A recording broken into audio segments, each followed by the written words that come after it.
Spain just answered every single doubter in the biggest way possible. If you thought their opening draw was the end of their run, you haven't been watching this squad closely. They are back with a vengeance. They didn't just win, they sent a shockwave through the entire tournament. 4 goals, absolute dominance, and a clear message sent to every other heavy hitter. Spain is back and they are hungry for that trophy. Welcome back to Stadium Shock. I'm your host, and today we are breaking down an absolute masterclass from the Mercedes-Benz Stadium in Atlanta. Spain 4, Saudi Arabia 0. This was more than a win, it was a statement of intent. This was the bounce back every Spanish fan was praying for, and let me tell you, every minute of it was pure tactical gold. We're going deep today. Every goal, every stat, and every record-breaking moment. Let's get into the action. But before we talk about the glory, we have to talk about the pressure. That opening 0-0 draw against Cape Verde, it wasn't just a bad result, it was a national crisis in Spain. The media was relentless and the fans were worried. Critics were calling for changes, questioning the manager's tactics, and wondering if this generation had the teeth to compete at the highest level. Heading into Atlanta, the atmosphere was thick with tension. Spain had everything to prove today.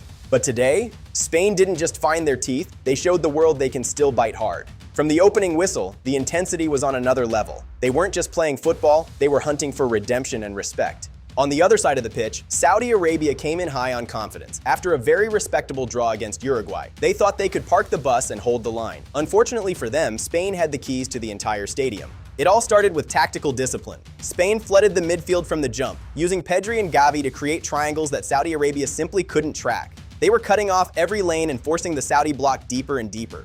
Then came the 10th minute. This wasn't just the first goal of the game, it was a moment that will be etched into Spanish football history forever. A star wasn't just rising, he truly arrived on the world stage in spectacular fashion.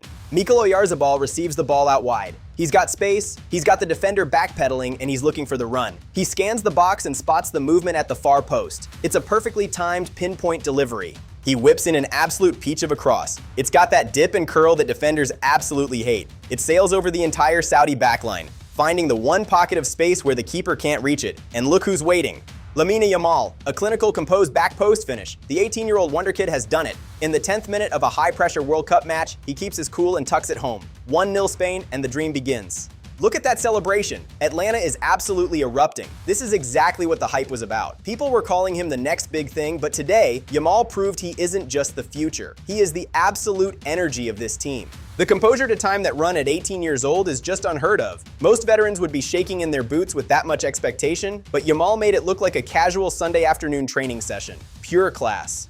History, guys, take a look at these numbers. He is now officially the youngest Spanish player to ever score on the World Cup stage. He's breaking records that have stood for decades. We are witnessing a legend in the making. And the scariest part for the rest of the group, Spain was just getting started. If Saudi Arabia thought they could regroup and settle the game down, they were in for a very rude awakening. Spain smelled blood in the water today. The clock ticks on, and the pressure is unrelenting. Spain is suffocating them in their own third. Saudi Arabia can't even get a string of passes together. The second goal wasn't just coming, it was absolutely inevitable. When you're sitting at nearly 80% possession, you're eventually going to find a crack in the armor. And Mikel Oyarzabal, he was the man with the hammer today. He was absolutely everywhere, pulling strings and finding gaps.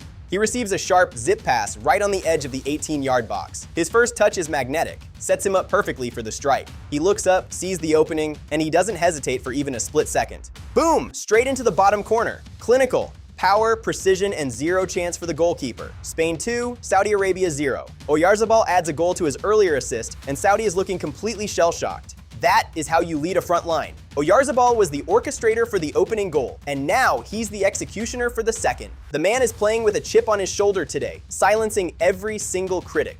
But wait, don't blink. Seriously, if you went to the kitchen for a snack, you missed it. 3 minutes later, just 3 minutes, the dagger was delivered. Spain wasn't just winning, they were blitzing them off the pitch. I've seen some fast turnarounds in my time, but this was a tactical hurricane. Saudi Arabia didn't even have time to settle back into their defensive shape before Spain was back in their faces. It was predatory, plain and simple. Spain wins a corner. The delivery is whipped into the heart of the 6-yard box. It's a physical battle in there, bodies flying everywhere, but one man rises above the rest with absolute, undeniable conviction. Guess who?